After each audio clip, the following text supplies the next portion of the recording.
This is a Pollen e-journal, Audio Matters. I'm your host, Julia Hayden, and with me today is Indianapolis-based artist Tyler Hayden. I've known you as Ty for a long time, so if you're comfortable with that, I'm going to call you Ty. That's totally Okay, so we're here to talk about your zine. So for those who don't know or who aren't familiar with what a zine is, do you mind explaining? Yeah, totally. So zine is basically like a collection of works. It could really be anything involving writing, poetry, art, photography. It's really just whatever you feel like. You just collect them and sort of like look at it in the form of a book. It's usually self-published, self-produced kind of thing. It's basically one to read. Okay, thanks. Oh, we're going to start off with the questions. Cool. Now, Ty, what would you say are your inspirations for your artistic style? I would say usually I'm inspired by just like, I guess I would just say things that are cool to me, but I'm really like inspired by kind of like spacey aesthetics, a lot of like black art, definitely music, and just like animation, definitely. Really just any sort of inspirations around me. Is there anything in particular you're into right now?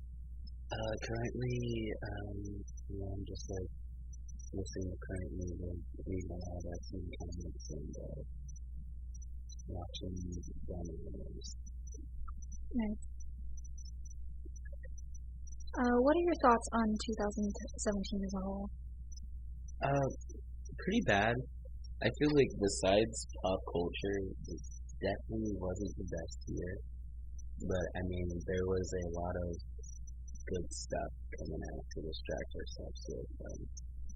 But in general, it was not good for a lot of people. And, I feel like the amount of great things that we got out of this year was pretty reflective of that. Yeah, I would say when it's a bad year for government and society, it's a really good year for art.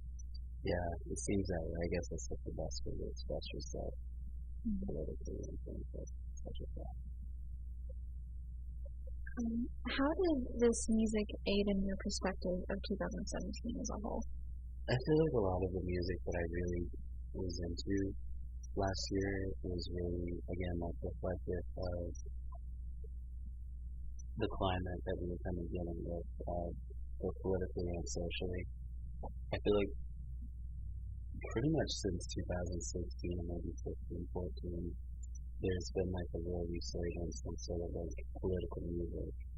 Not in the sense of almost protest, I guess, but more so like just a lot of like underlying meaning, and almost like even real popular music. Like it's really just been a real focal point. I feel like that's pretty important.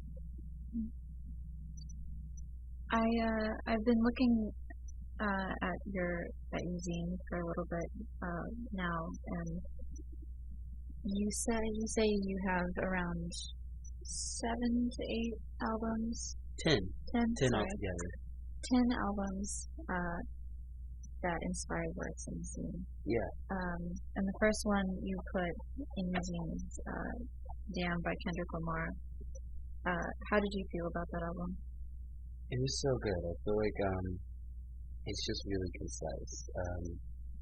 My opinions on his music seem to be usually like they're really great projects, but they seem to always have like very okay, this album could have been made 4 songs ago.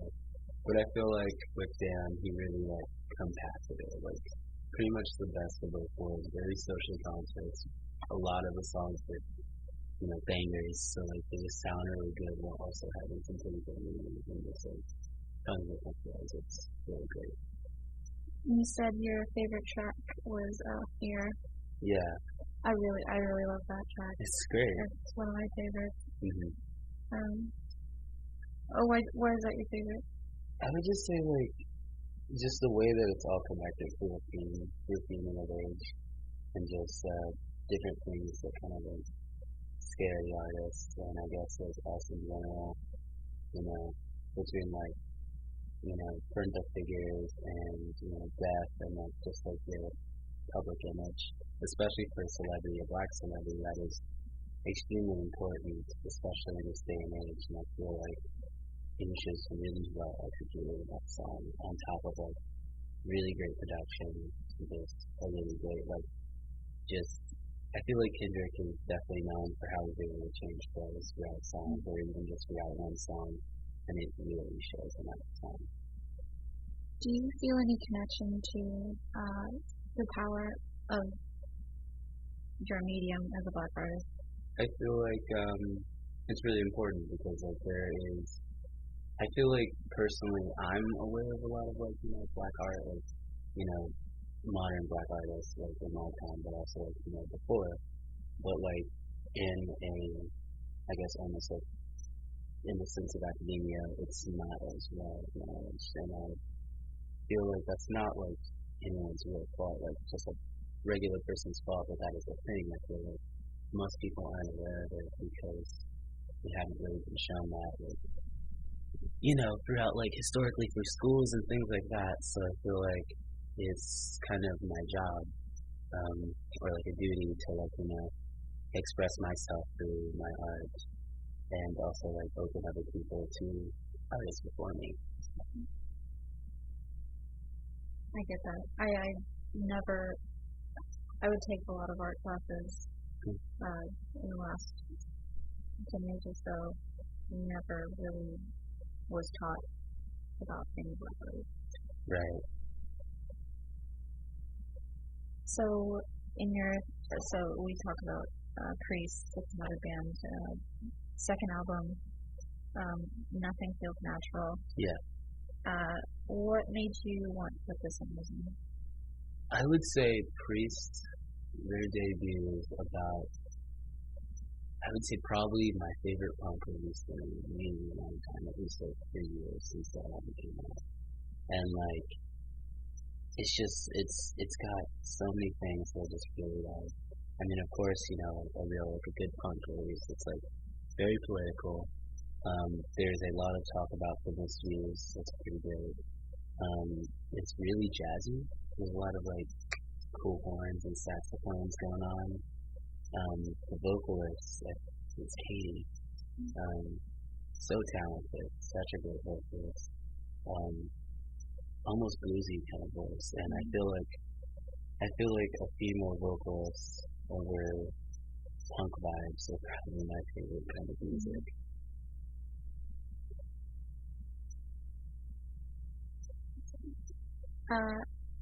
This is one of my favorite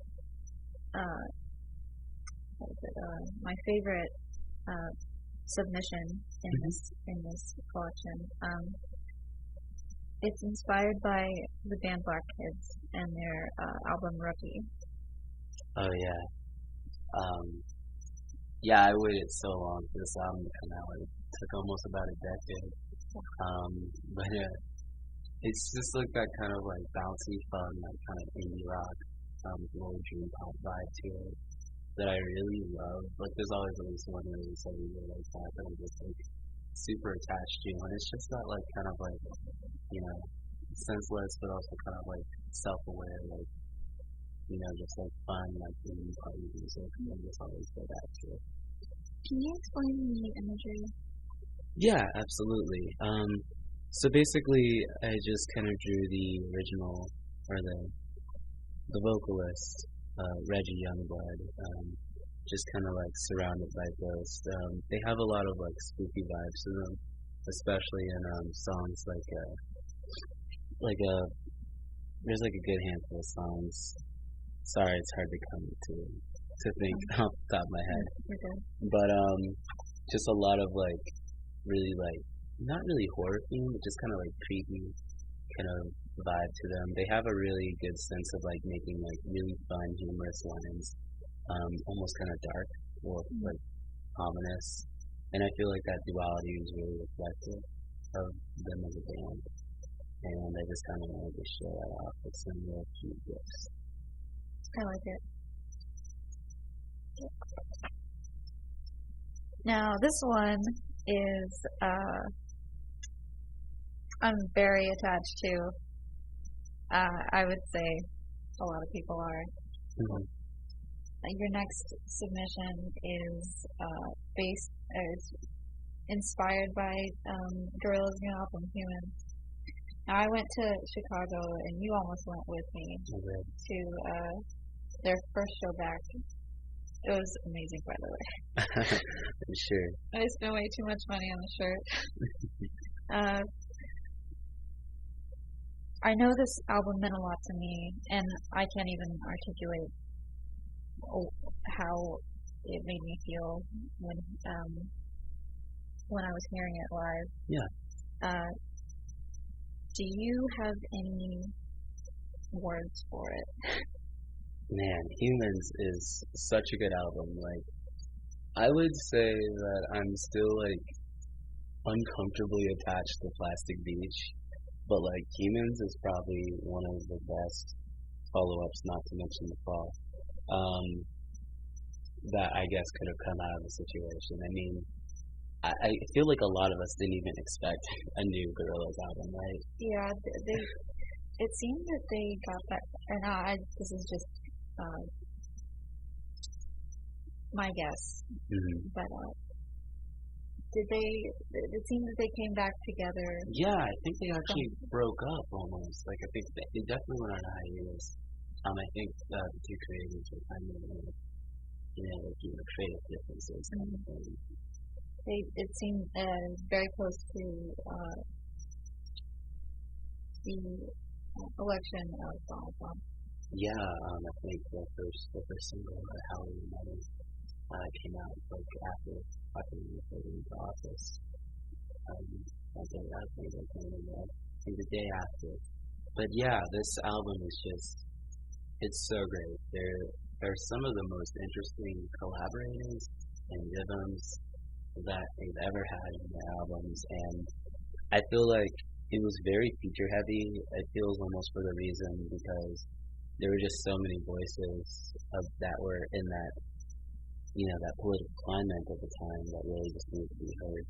And I feel like the scope of features, like, really great, like, UK grime artists, or, like, really great, like, classically trained, like, amazing vocalists, a lot of really great producers. There's just some really great sounds on the whole album, vocally and, like, rhythmically. I love that it was a collaborative effort, and it really showed humility, community. Your favorite track on there was Andromeda. Yeah, that's another thing I really loved about the whole album. It felt like everything was it felt really pure, it felt really honest and personal, and it all had kind of like a space vibe attached to it, and it's really shown on Andromeda. I mean, any song with jam on it would like get me like going, but like that was like the best of both worlds. It's super great, it's super spacey, really great vocals. It's nice. The next submission is one that this album I've been listening to almost religiously. Right. Tyler, the Creator's Flower Boy. What can you say about this album? I've been following Tyler, the Creator for almost, I would say since 2012. I know since like Goblin came out, and there would always be like, these really great songs, there's like amazing production, some cool lines in his tracks and his albums, and I'd be like, wow, this guy's super talented, especially for his age. Like, it almost inspires me, but then like there'd always be like some stuff in his lyrics that I'm just like, oh, he said that, I guess. That's yikes.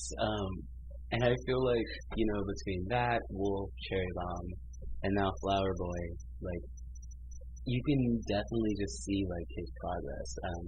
And I don't just mean like, like in social like awareness. Like, just like in general, his musical talents have only strengthened throughout each album, and you can almost see like a solid like timeline of how they've progressed.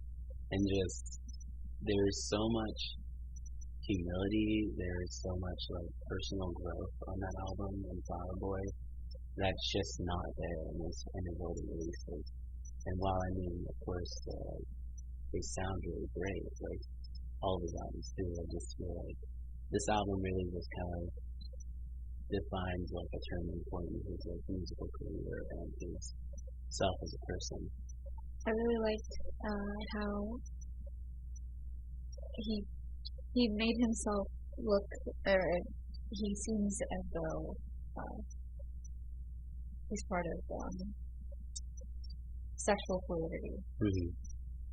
And I like that because I like that he's using this way of reaching out to people to express that,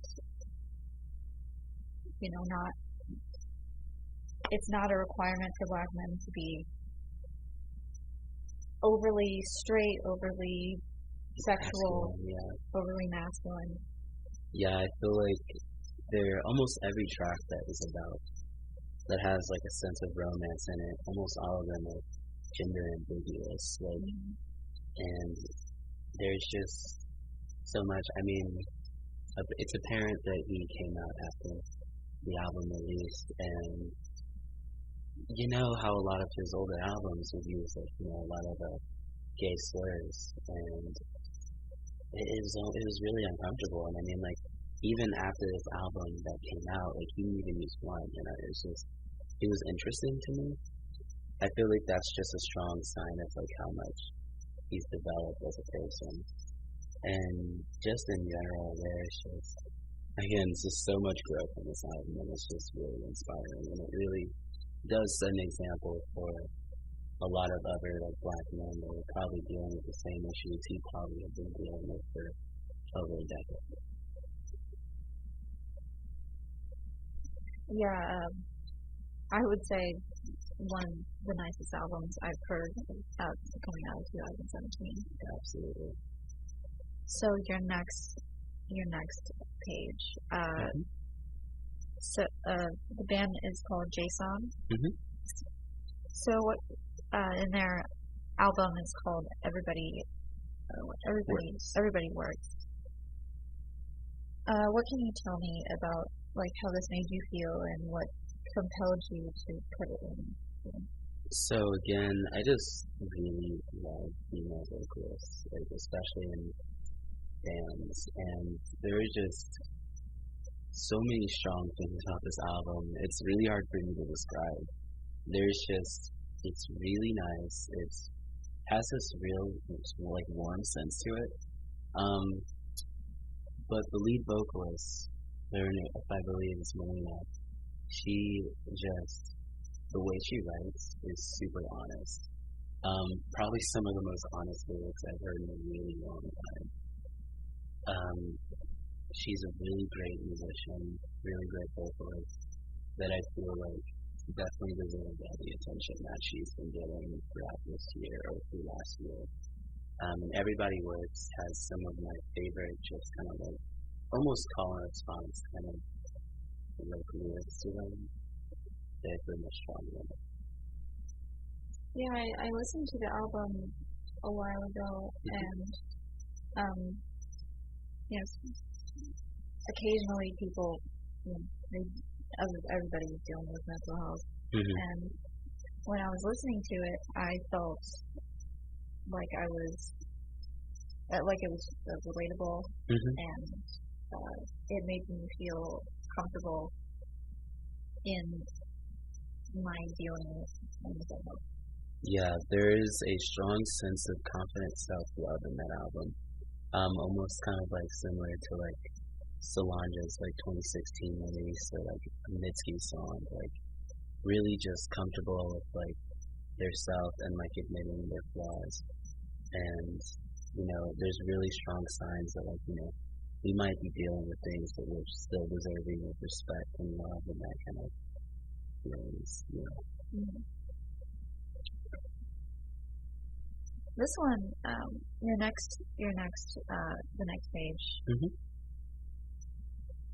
I'm less connected as I was than I would be with Gorillaz, but I'm still like I'm still connected to this band and this album. Phoenix, is it Tiamo? Tiamo, yeah. I believe it's Italian. What? How did this album make you feel?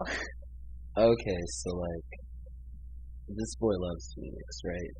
Like since like 2012, like when I moved here to Indianapolis, I remember specifically all I would listen to at the end of high school was Phoenix's Wolfgang Amadeus, and like I was like in love with it. Like it was one of my favorite albums ever. And with Bankrupt, the release after that, I think in 2013, it was really great, but I felt like it was just like Wolfgang Part 2, in the sense that it just had the similar vibes, similar vocals, similar production, similar songs basically, just with some heavier like instruments. But I feel with Tiamo, they really took like a left turn that just really broadened their music. I mean, this is their fifth or sixth album at this point, and like to have that much like of a change, but still sound so great is really awesome to me. It's really electronic. There's a lot of bilingual lyrics. It's really honest, like most of their other albums, but all the songs just sound really poppy and fun, and they still have like that good like rock underline that just like really keeps the band together, I would say. I understand what you mean about Bankrupt. Mm-hmm. I really thought that this new album was. I read in an article that they were the way that they release albums is they want to give a different perspective on their music each time. Right. I think they did very well with Tiamo. Absolutely. So your next, Japanese Breakfast. Yeah. In the album you picked, you listened to and put in the scene, Soft Sounds from Another Planet. Yeah. This is different from all of the other albums, in my opinion. It's very, very beautiful. Yeah, absolutely. It's definitely what the album says. It sounds like really soft, very spacey. Yeah, like out of this world. Like it's really great. And your favorite track is Boyish? Oh yeah, absolutely. Can you tell me more about that? Yeah, so what I had heard originally from the vocalist Michelle, apparently when she wrote Boyish, it was originally a demo from an older band of hers, Really Big League, that she wrote during that time, and then she like fully fleshed it out into a complete song and put it on this album as Boyish. And there's so many lines in that song that are just so honest and pretty, and it's full of humility, and it talks about like a relationship where it's extremely unfulfilling for her, and I feel like that song in specific really does speak to me. Like I've been in that situation a lot of times in my life myself, and that is basically how a lot of her songs feel. Like her last release was about her mother to death, and I really felt that myself. And just every time I feel that Michelle like releases a new song, I'm just like, wow, me too. And it's really, but like you say, like it sounds super foreign, especially in this album. Everything sounds spacey and pretty, and like there's all these really great instruments coming out of nowhere, but there's always space for like a really pretty vocalist to come through, and I feel like that balance really does define what makes her so great. I like that. Looking at the zine here, I really like how when you draw women, Mhm. it's not overly sexual. It's Mhm. it's beautiful in a like not what you would typically see in like a commercial. It's, Yeah. you can see it in the eyes, and I really, this is my favorite part of whatever you do. You, the way that you draw eyelashes, or is that eyelashes? Yeah. Okay. Eyelashes. Yes, I love them. That's my favorite part. I appreciate it. Yeah. So since I I love comic books and I like anime, but I feel like a lot of times the way that women are represented in both mediums, or almost every medium, it is overtly sexualized, and I feel like when I try to draw like female figures, I try my best to just, you know, first I want to make them look like humans. Yeah. So, you know, my first goal is to not like give them like insane proportions or like unattainable like body images and things like that. So, and then, you know, of course, like just feminine details, which I mean, as a male artist, like, I mean, I'm not really aware of what those are sometimes. So I try my best to just be very, you know, grounded, I guess, in reality. I'm not sure if that makes sense. No, it makes sense. Yeah, I don't know. Right. So, next album, this is 9 and 10. 9 and 10. Thundercat. Album Drunk. Yeah. So, the submission has, you know, Japanese. Yeah, kanji. Yeah, it has kanji on it. Sorry. Explain what you made here. Okay, so I love Thundercat. Really amazing bassist, really amazing vocalist. Just really good at putting those sort of sounds together. And a lot of his songs and a lot of his imagery is very based in Japanese pop culture, you know, anime, Gundam build kits, like Sonic the Hedgehog samples, like just that really kind of like, you know, dorky, like, but like loving, like dedication to like that culture is like media. And so I just kind of want to do a piece that's really, you know, it's super expressive, has like a lot of animation to it, and you know, just for added flavor text and like kanji. It just says drunk. It's nothing like really out there. But I just felt like it's definitely something that defines him as an artist.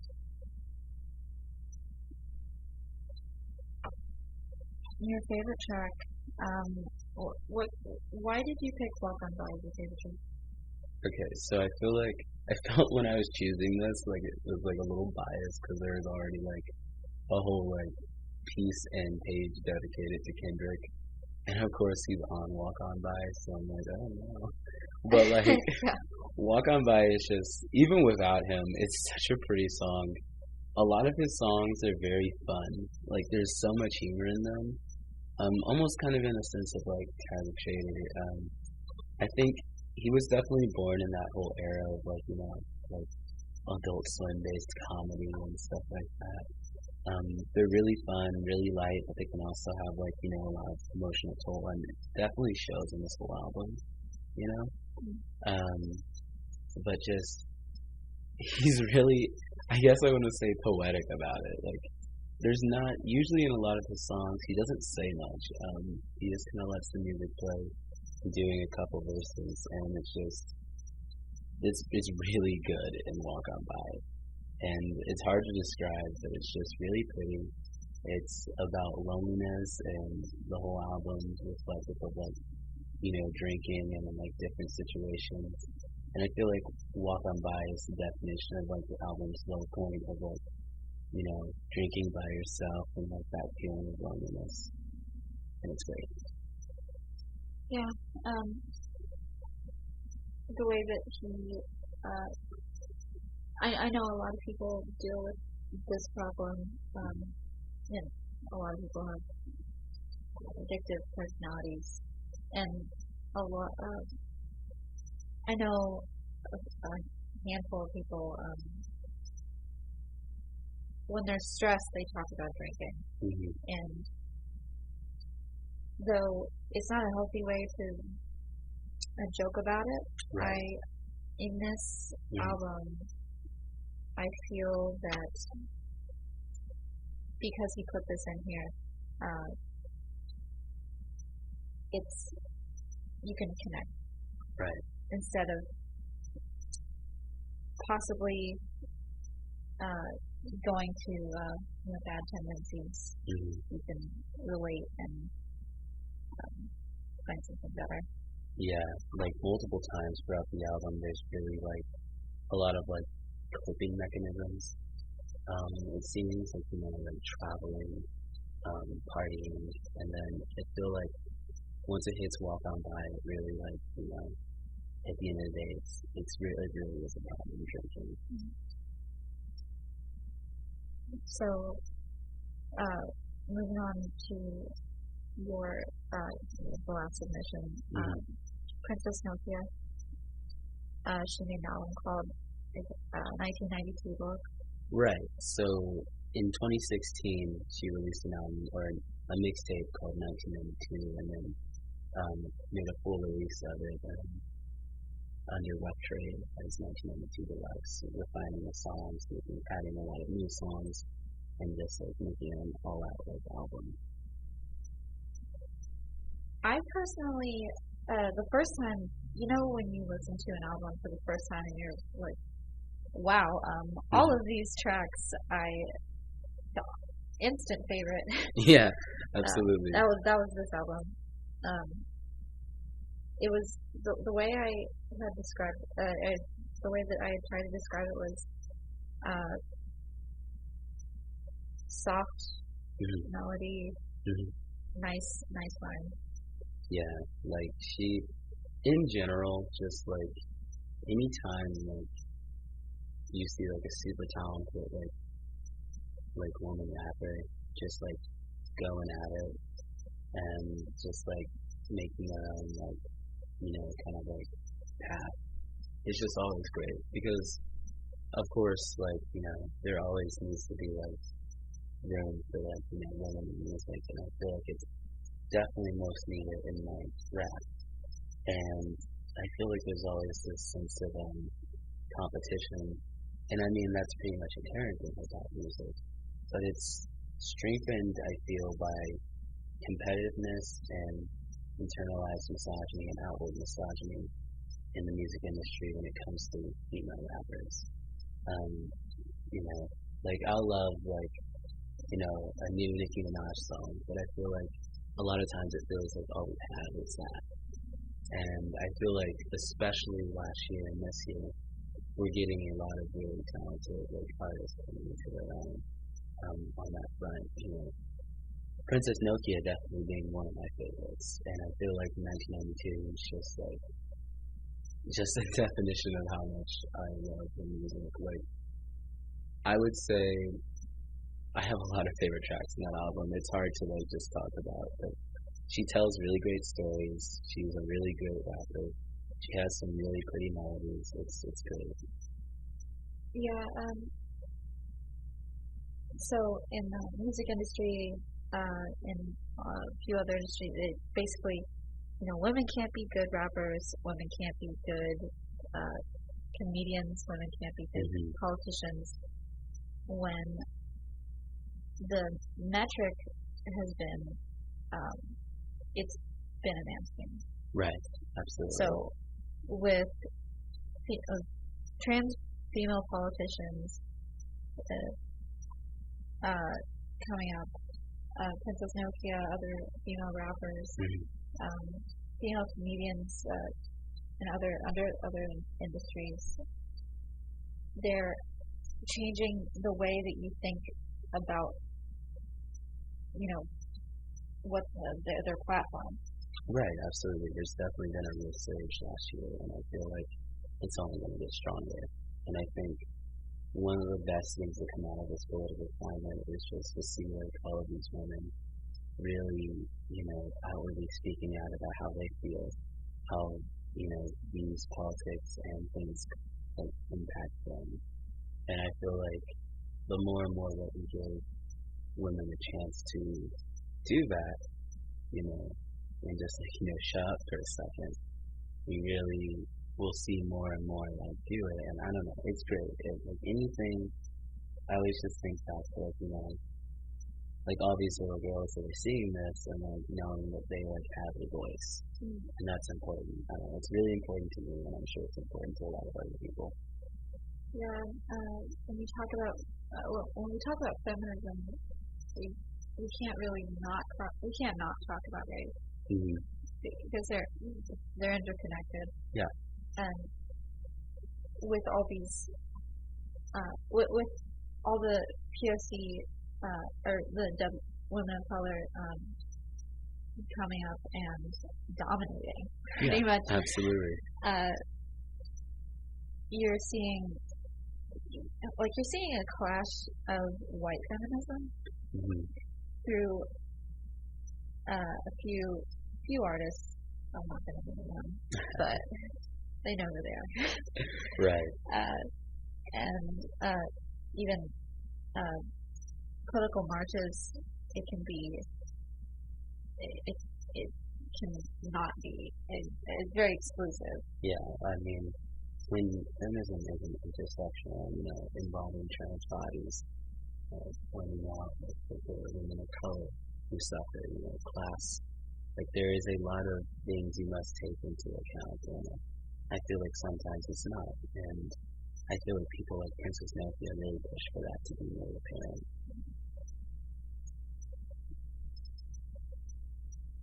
So, I mean, you have a very good art style. You have more than the zine, and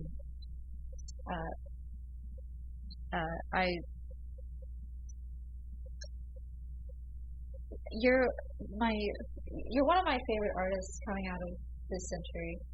Thank you. Like that's not even. I'm not, trying to,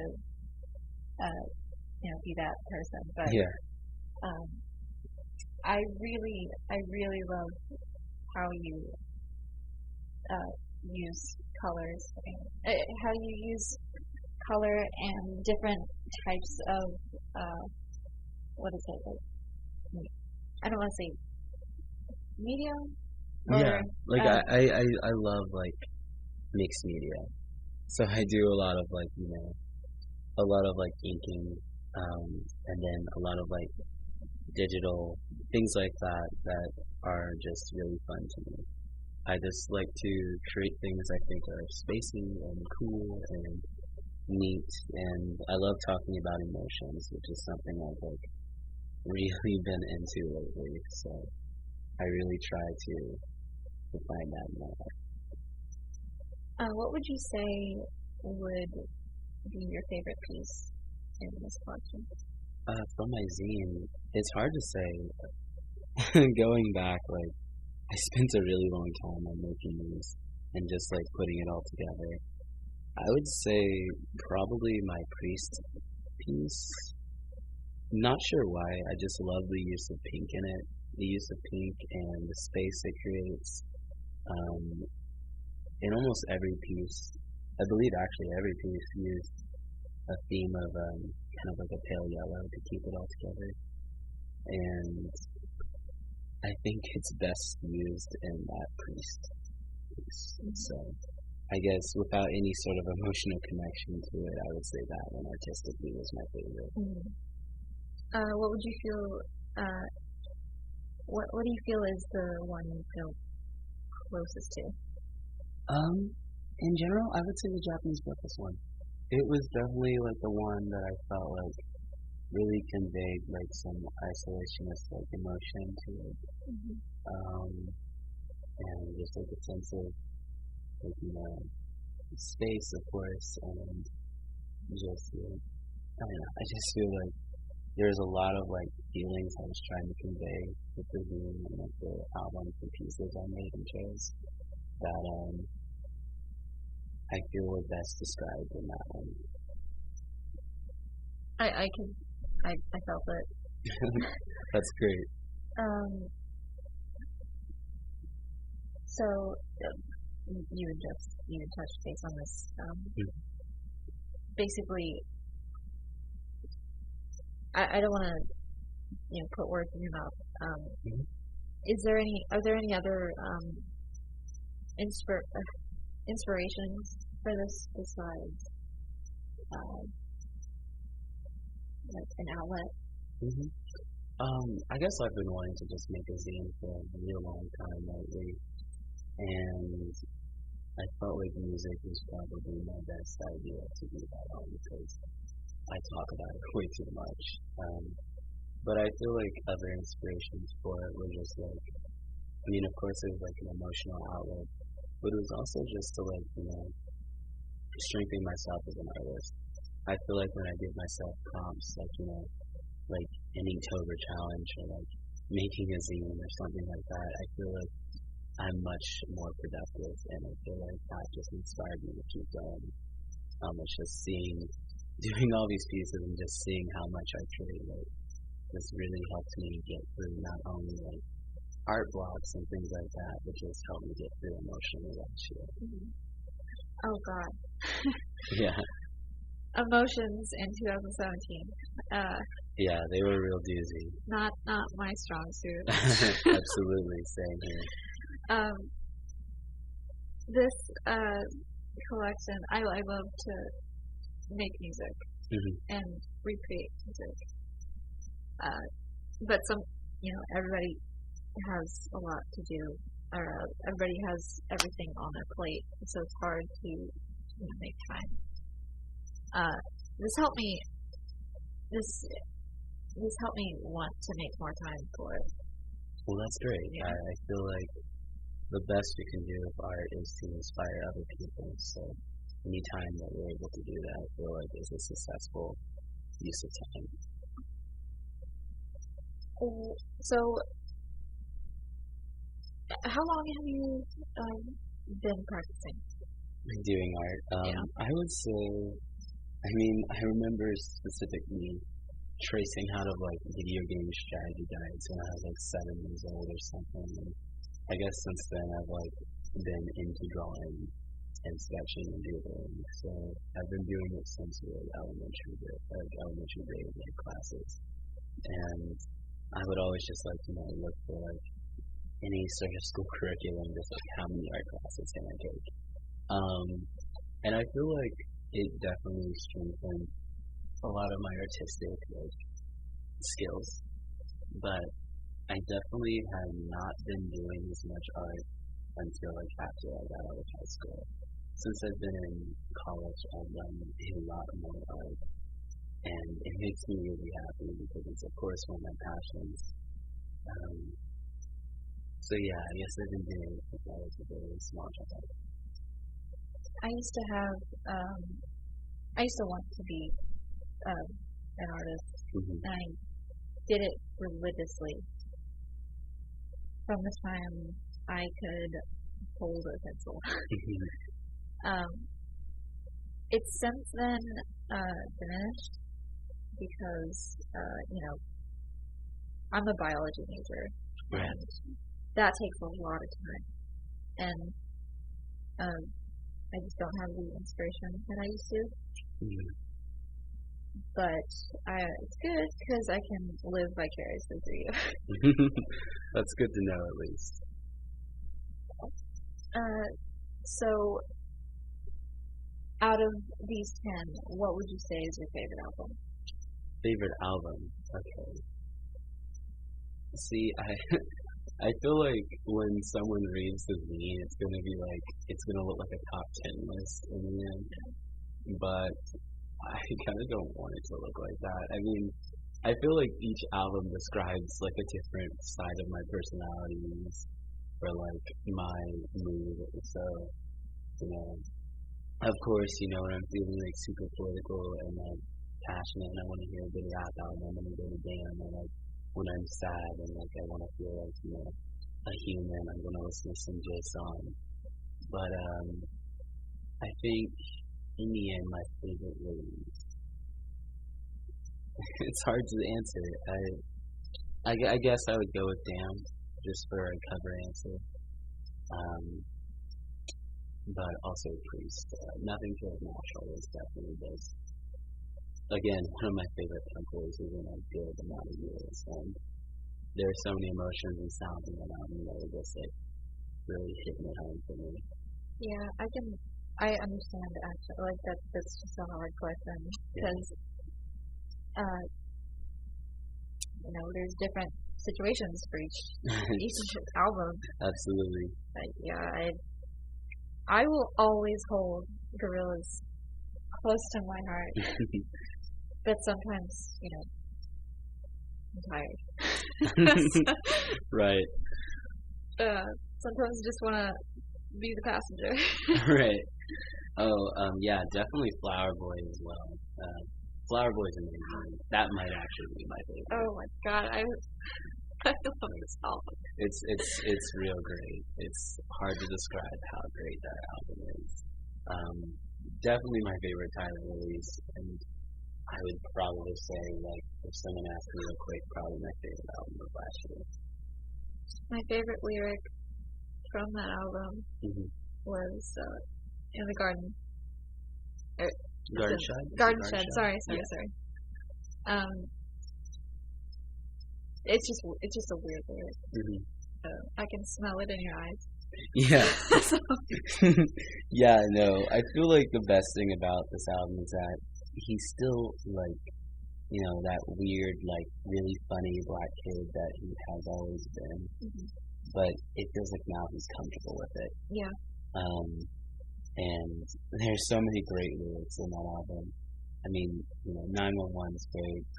Who Dat Boy is great. Like, See You Again. Like, it's hard not to just if you're thinking of good songs in an album, not to just list the track list. So, absolutely. So, from your favorite tracks, what would you say is, top? My favorite track? Yeah. Fear or Boredom? Okay. Definitely Fear or Yeah. Boredom. Boredom from Tyler is just it's great. And I've already described how much I love Fear, so I'll just leave it at that. Okay, so besides music, what would you say inspires what you do? So again, I love animation, and I love art. Like, I just love things aesthetically. Like, anything around me that just aesthetically pleases me is just something I guess I'm going to be inspired by. I'm inspired by emotions, absolutely. I'm inspired by humanity. I love plants and space, and I feel like that also inspires me. And just, being a black person in this day and age, I feel like it's really important to me to just appreciate African American culture and such things as a whole. And those are sort of things that keep me going and inspire me. I'm in a Black feminist archaeology class, and it brought to mind that the only way to fully appreciate, the only Black woman can fully appreciate Black feminist archaeology and understand it. It's a look at history through the eyes of slaves and women who were living through what people the part of American history that a lot of people want to ignore. Right. Even school systems will manipulate history books. Yeah, absolutely. And it's disappointing, but looking through reading through reading the words of Black feminists who studies this type of stuff,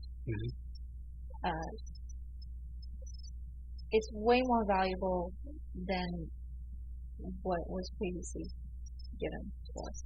Oh yeah, absolutely. It's good that like so many schools seem to finally be opening up to like really giving like Black share spaces to all these different senses of academia. I guess like when someone just hears an offhand like, oh, I go to this Black-based class, it's like, oh, well, what about this or that? And I mean, like, if you take like a regular course about these things, that's all you're going to be hearing in the first place. So I feel like it's so important for those spaces to be made. And I feel like a lot of us are better for it.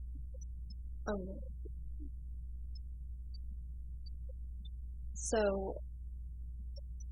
2018. Yeah. What are your hopes? Politically, socially, musically? Okay. Personally? Politically, I'm really hopeful that I'm not going to go on like a whole like, impeachment tirade, but hopefully some changes are made that are better for everybody. Socially, I would hope that, people are treated fairly. In general, like Captain Planet-esque hopes I have for the Earth, hopefully, we get a new Kanye album this year. Hopefully. And personally, I just want to be a better person and try to be happier and, cope with things in healthy ways. Yeah. Me too.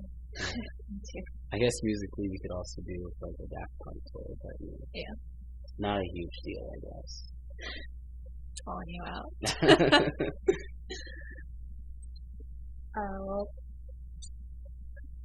It's been really nice talking to you. Really nice looking at this and being able to analyze it. Oh, thank you. I really appreciate it. I worked a long time on this, much longer than I wanted to. I didn't have a physical copy until I would say about December. So, it's available now. So, it's finally here. And I'm glad I was able to complete it. It was definitely a personal goal for me to finish it. And it was great to have someone ask me about it. No, it's really good. Thank you. And I'll be looking out for your website. Thank you. One day it will be there. One day.